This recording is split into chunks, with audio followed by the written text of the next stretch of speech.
이번 영상은 마더턴 고2 미니 모의고사 3회 7번부터 12번까지 한꺼번에 지문 2개 마무리할 거예요. 조금만 힘내봅시다. 비문학 지문 나와 있고요. 단락 앞에 번호 좀 매겨놓으면서 시작을 할게요. 3개밖에 없으니까 시작해보죠. 성리학의 주장에 의하면 만물에 부여된 순수한 원리는 이고 이가 현실 세계에서 구현되게 하는 매체는 기다. 이는 순수한 원리, 구현되게 하는 매체는 기. 세상의 만물은 이와 기가 결합한 상태로 존재하는데 이가 구현되는 정도에 따라서 기가 달라진다. 여기에서는 이는 만물의 본성, 즉 성이다. 17, 8세기 조선의 성리학계에서는 사람의 본성과 동물의 본성, 즉 인성과 물성이 같은가 다른가를 놓고 논쟁이 벌어졌다. 인성과 물성이 다르다라는 입장을 취했던 호론과 그렇지 않다라고 이야기하는 낙론 사이에서의 벌어진 논쟁을 호락 논쟁이라고 합니다. 이 논쟁은 조선이 중국보다 심화된 성리학적 논의를 전개하는 장을 마련했습니다. 어쨌든 호락 논쟁이라는 것도 성리학적 논쟁이었구나 확인.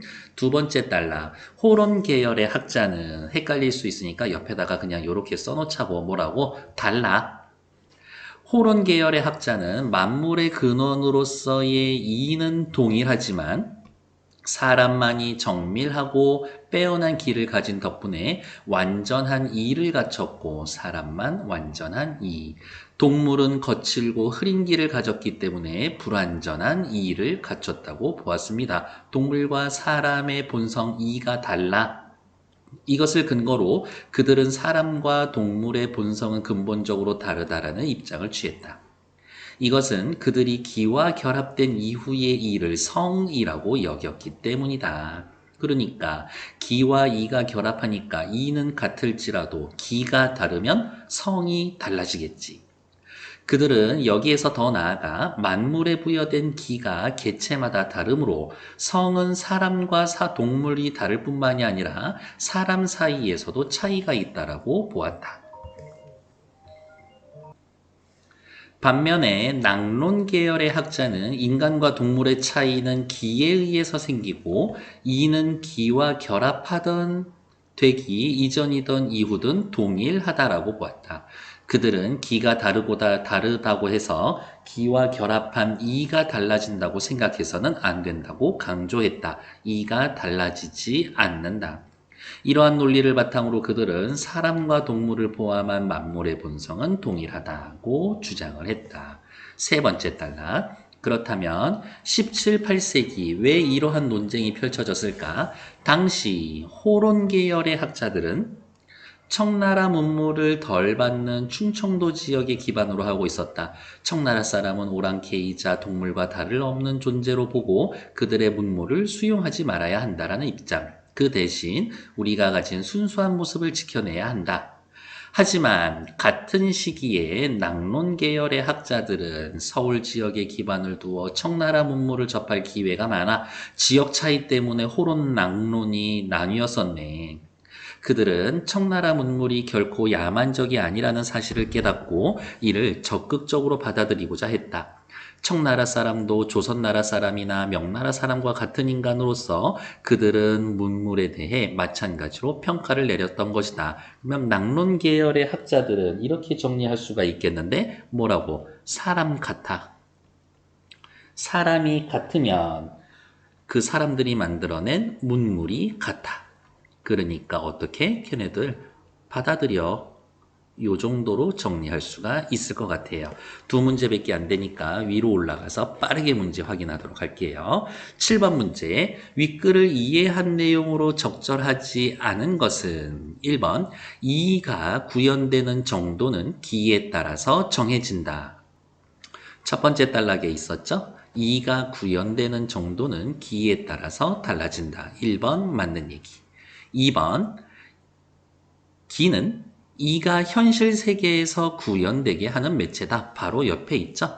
이가 현실 세계에서 구현하게 하는 매체가 기다. 2번도 맞는 얘기. 3번 호론과 낙론은 청나라 문물에 대해 각각 다른 대응 자세를 보였습니다. 호론은 어땠을까요? 호론 이야기를 합니다. 뭐라고? 청나라 문물을 수용하지 말아야 한다. 낙론 뭐라고 이야기를 했을까요? 그들은 적극적으로 받아들여야 한다. 밑에 나와 있는 문제까지 같이 확인할게요. 호론 계열은 충청도, 낙론 계열은 서울 지역, 지역에 따라 달랐습니다. 한꺼번에 처리할 수 있겠네요. 3번 호론, 낙론은 청나라 문물에 대해 각각 다른 대응 자세를 보였습니다. 괜찮지. 호론은 받아들이지 말자, 낙론은 받아들이자. 호락 논쟁은 논쟁 참여자의 지역적 기반 차이에 반영돼서 전개되었다. 충청 지역에서였었는지 서울 지역이었었는지. 그러면 4번도 맞는 얘기, 틀린 건 5번. 호락 논쟁 덕분에 조선의 성리학자는 성리학적 세계관에서 벗어날 수 있었다? 아니요. 첫 번째 단락 마지막 보면 조선이 중국보다 심화된 성리학적 논의를 전개하는 장을 만들어 주었습니다. 어쨌든 호락 논쟁이라는 것도 성리학적 세계관에서 벗어난 게 아니라 그 안에서 펼쳐진 이야기다. 7번의 답은 5번. 8번 문제 보러 갈게요. 보기에 기역과 니은에 대해 보일 수 있는 반응으로 가장 적절한 것은, 그러면 우리는 보기 이렇게 나오면 가의 내용 옆에다 정리, 나의 내용 옆에다 정리해서 뭐든 요약해서 쓸 수 있는 능력이 필요합니다. 하늘에 떠 있는 달이 물에 비친다라고 하자. 고요한 물에 비친 달과 흐르는 물에 비친 달의 모습은 다르다. 동일한 달이 물에 비친 것인데 하나는 완전하게 둥근 모습이고 다른 하나는 찌그러진 듯한 모습이다. 하지만 하늘에 떠 있는 달은 동일하다. 하늘에 떠 있는 달은 변하지 않는 거예요. 그러면 옆에다가 이렇게 쓸 수가 있겠는데 하늘에 떠 있는 달은 이고 물에 비친 달은 기일 것이다. 나도 읽어볼게요. 호랑이가 자식을 아끼는 모습을 보아라. 그들은 이의 모든 덕목을 실현할 수 있는 사람과 달리 사람은 이 일을 모두 실현. 이 덕목 중 호랑이는 인의 덕목만 실현하고 벌이 여왕벌에게 충성하는 모습을 봐라. 그들은 이의 덕목 중 이의의 덕목만 실현하고 있다. 나에서도 이야기하는 건 이런 이야기를 하고 싶은 거네요. 사람의 이나 동물의 이는 같다. 하지만 어떻게 그것이 실현되는 방식, 기는 서로 다르다. 이런 이야기를 하고 싶은 거네요. 1번 확인하러 갈게요. 기역은 호론이고 니은은 낙론 하면 되겠죠. 살펴봅시다. 적절한 거 찾기 1번. 가에서 하늘에 떠 있는 달은 이, 물에 비친 달은 기였죠. 각각 사람과 동물의 기를 나타낸다. 틀린 얘기. 각각 이와 기를 나타낸다. 2번 기역. 가의 달의 둥근 모습과 찌그러진 모습은 기와 결합하기 이전에 아니요. 기와 결합한 이후의 이를 나타내는군. 왜냐? 두 번째 단락. 호론 계열의 학자들은 이렇게 이야기를 했죠. 뭐라고? 기와 결합된 이후의 이를 성이라고. 이후에 변하게 나타나는 거지. 그러니까 8번에 2번 이전의 이를 나타낸다. 틀린 얘기가 되겠죠. 3번 니은 낙론에서는 물이 하늘에 떠 있는 달을 변화시킬 수 없듯이 뭐가 기가 이를 변화시킬 수 없다. 기도 이를 변화시킬 수 없습니다. 3번이 맞는 얘기죠. 4번 나에서 호랑이와 벌이 이의 덕목 중 하나만 실현한 것은 불완전한 이 때문이다. 어머, 니은은 누구예요? 낙론 학자들이죠. 낙론 학자들은 뭐라고? 동물이든 사람이든 이는 본질적으로 같다라고 이야기했지. 그러니까 불완전한 이 아니야. 사람과 마찬가지로 호랑이와 벌도 완전한 이를 가지고는 있지.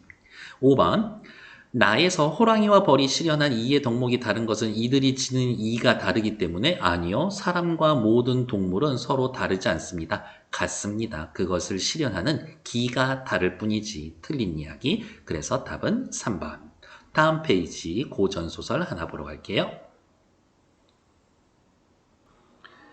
김시습의 고전소설 이생규장전이네요. 대부분 친구들 줄거리는 알고 계실 테지만 이생규장전에서의 가장 중요하게 봐야 할 특징 중에 구성상의 특징 중에 하나는 이 소설의 주인공들은 만남과 이별의 과정을 크게 세 번 겪을 겁니다. 첫 번째 자발적으로 자유연애를 하면서 만나서 서로 사랑을 맹세하지만 어떻게 이생의 부에 의해서 헤어지죠. 하지만 여인의 가족들이 힘쓰고 여인이 애를 쓰고 적극적으로 나선 다음에 다시 재회를 하고 결혼을 했지만 홍건적의 난이라고 하는 난리를 만나서 헤어지고요.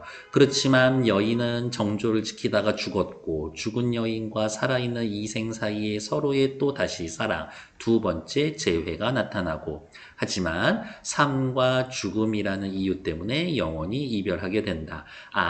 나머지의 이별은 극복할 수 있지만 죽음이라는 것은 극복이 불가능하구나 라고 하는 당대 사람들의 인식이 반영되어 있다. 어쨌든 죽은 여인과 산 사람, 이생의 만남을 통해서 죽음도 이겨내는 애틋한 사랑을 보여준다라고 확인을 해놓고 거의 마지막 장면이니까 한번 눈물 뚝뚝 흘릴 생각하시면서 읽어보도록 할게요. 앞부분 줄거리. 이생은 최여인과 사랑의 시를 주고받으며 인연을 맺게 된다. 자유연애죠. 이 사실을 알게 된 이생의 아버지가 이생을 시골로 쫓아버리자 첫 번째 이별. 최여인은 상사병에 들어 자리에 눕게 된다. 모든 사실을 알게 된 그녀의 부모가 두 사람의 혼례를 성사시킨다. 첫 번째 시련, 이별, 극복. 이후 이생은 과거에 급제하여 벼슬길에 오르지만 홍건적의 난이 일어나 최여인은 홍건적에게 죽음을 당하게 된다. 두 번째 이별. 난이 평정된 후 최여인은 이생 앞에 나타난다. 세 번째 만남. 그 뒤 이생은 벌써 여기에서부터 첫 번째 만남, 첫 번째 헤어짐, 두 번째 만남, 두 번째 헤어짐, 세 번째 만남 여기까지 오게 된 거죠. 여인과 다시 만나고서 이생은 역시 벼슬을 구하지 않고 여인과 함께 그곳에서 살았다. 그러자 피난을 나가 살던 노복들도 제 발로 찾아왔다. 이거 학교에 따라서는 살아있는 노복들 혹은 노복들도 영혼이에요. 뭐 이렇게 얘기하시는 분들도 있는데 그거 시키는 대로 하세요. 이생은 그 이후로는 인간 세상에 게을러졌다. 그리고 비록 친척과 빈객의 길 흉사에 할애하고 조문해야 하는 경우가 있더라도 문을 걸어 잠그고 밖으로 나가지 않았다. 집 밖으로 나가서 사람들 만나지 않았어요. 뭐 굳이 사자성어 하나 하자면 두문불출. 왜? 여인하고 있는 것만 해도 너무 좋으니까. 그는 항상 최여인의 화답을 구하거나 최여인이 지은 시에 화답하면서 금수리조와 활락하게 지냈다. 그렇게 서너해가 흘러갔다.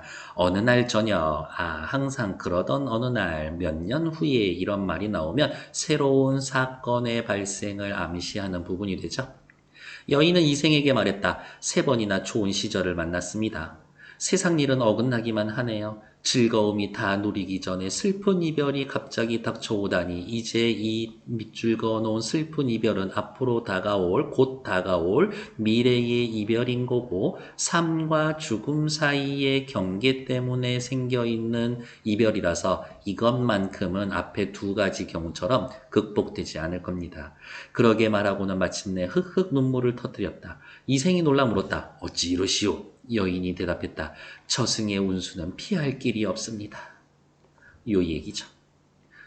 천재께서 저와 그대의 연분이 아직 끊어지지 않아 또 아무 죄장 없이 살았음을 살펴서 환채 돌아올 몸을 빌려주셔서 그대와 잠시 씨름으로 애간장을 끓도록 하였던 겁니다. 지금 우리가 다시 마지막에 만난 3, 4년의 시절은 천재께서 우리에게 준 약간의 좀 보너스 같은 거야. 하지만 오랫동안 인간 세상에 머물러 있으면서 이승 사람을 현혹할 수는 없습니다. 이제 우리 떠나야 해요. 이별을 받아들여야 합니다. 이별을 수용해야 합니다.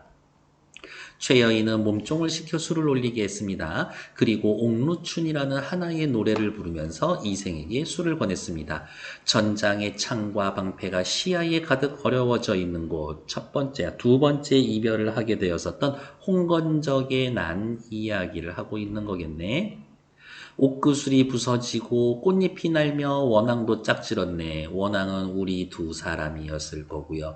옥구슬이 부서지고 꽃잎이 날아가면서 둘 사이의 이별을 의미할 게고, 낭자하게 흩어진 해골, 여인의 해골을 누가 묻어주랴.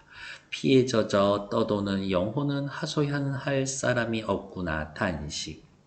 고당의 무산선녀 한 번 내려온 이후로 라면서 고사를 인용하고 있고, 깨어진 굴이 거울 다시 갈라지니 마음만 쓰려라. 깨어졌던 굴을 사실은 따지면 두 번 깨어졌다가 세 번째 붙인 거잖아요.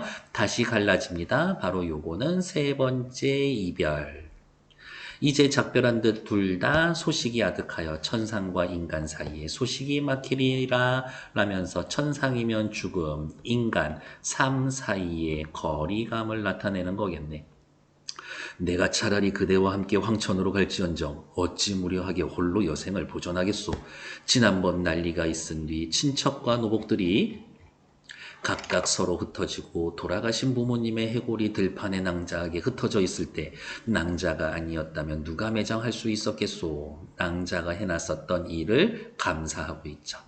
옛사람의 말씀에 어버이 살아계실지 예로 섬기고 돌아가신 뒤에는 예로 장사 지내야 한다고 하였는데, 이런 일을 실천에 옮길 수 있었던 것은 모두 낭자의 전성이 효순하고 착하고 인정이 두터웠기 때문이요. 그러기에 너무나 감격했는데, 너무 고마웠었는데, 다른 한편으로는 스스로 부끄러움을 어찌 이길 수 있었겠소. 부디 낭자는 인간 세상에 남아서 100년 뒤에 함께 나와 함께 흘기됨이 어떻겠소 라면서 지금 이 순간의 이별을 거부하려고 하고 있다. 여인이 대답했다. 난군의 수명은 아직 여러 기가 남아있지만 저는 이미 귀신의 명부에 이름이 실려 있으니 저는 죽은 상태이니 오래 머물러 있을 수 없습니다. 만약 인간 세상을 그리워하고 미련을 가져 저승세계의 법령을 위반하게 된다라고 하면, 삶과 죽음의 질서를 무너뜨린다면 비단 저에게만 죄가가 미칠 것이 아니라 아울러 그대에게도 누가 미칠 것이에요. 당신도 큰일 납니다. 다만 저의 유해가 아무 곳에 흩어져 있으니 은혜를 베풀어 주신다면 유해를 바람과 햇볕에 그냥 드러나 있지 않게 해주세요 라면서 무덤 만들어 주세요. 혹은 매장해 주세요. 장례 절차를 치러 주세요. 여인이 말했다. 낭군님 부디 안녕히 계세요. 말이 끝나자마자 여인은 점점 사라지고 종적도 없게 되었습니다. 비현실적, 전기적 요소가 나타나 있고요. 이생은 그녀의 유고를 거두어 부모의 묘소 곁에 묻었다. 장례를 지낸 후에도 이생은 여인을 추모하고 생각하다 병을 얼어 수개월 만에 세상을 떠났다. 그만큼 이생의 사랑도 엄청 큰 거였구나. 이 이야기를 들은 사람들은 모두 애처로워하고 슬퍼하며 그들의 저리를 사모하지 않는 이가 없었다. 어려운 내용은 아니니 다음 페이지에 문제 바로 풀러 들어갈게요. 9번 윗글에 대한 설명으로 적절한 것은 인물의 성격 변화 아니요. 이생과 여인의 성격 변화는 부분 없죠. 비현실적이고 환상적인 상황. 여인이 사라지고 있고 죽은 여인과 살고 있었잖아요. 정답. 긴박한 분위기 아니고요. 장면 잦은 전환도 없고요. 서술자가 작품에 등장하여 사건에 직접 개입하는 부분도 없고, 과거와 현재를 교차하는 게 아니라 이 소설은 순행적, 순차적, 추보식 구성을 지니고 있죠. 시간 거꾸로 가지 않습니다. 그러니까 5번 틀린 거지. 눈에 띄니까 옆에 그냥 11번 풀까요? 가를 들은 이생의 심정을 표현한 말로 가장 적절한 것은 가는 뭔데요. 여인이 이생에게 이야기합니다. 이제 우리 헤어져야 합니다. 그동안 잘 지내고 있었는데 이게 웬 1번 청천벽력 마른 하늘의 날벼락입니까? 1번이 제일 맞는 말이겠죠. 결조보은 죽어서도 은혜를 갚을 거예요. 사필귀정 일은 모든 세상의 일은 반드시 올바르게 정의롭게 끝납니다. 착한 사람 복 받고 나쁜 사람 벌 받고. 아내의 입장에서는 전화위복 재앙이 위복 복이 됩니다. 그런 상황인가? 아니죠. 이 상황에서 비분관계, 억울해요. 분노의 감정이 듭니다. 딱히 그렇지는 않을 거예요. 갑자기 어제까지만 해도 좋았는데 오늘 갑자기 헤어져야 한다고? 웬 마른 하늘의 날벼락인가? 답은 1번. 밑에 10번 문제 보러 갈게요. A의 기능, 최여인이 이생에게 우리 이제 그만 헤어져요 라고 해서 노래를 불러주는 부분이라고 확인하시면 되겠죠? 1번, 나 지금 슬퍼요 라는 심리 상태 보여주죠? 사건이 전개될 방향, 그래, 얘네들 헤어질 것 같구나. 이젠 그것만큼은 더 이상 어떻게 할 수 없을 것 같다. 갈등이 해소되는 계기면은 애초에 둘이 싸우고 갈등이 있어야 된다는 이야기인데 그렇진 않죠? 경험이 주는 사건의 교훈을 제시합니다. 딱히 교훈이 있는 거는 아니죠? 기억, 니은 맞는 얘기. 답은 1번.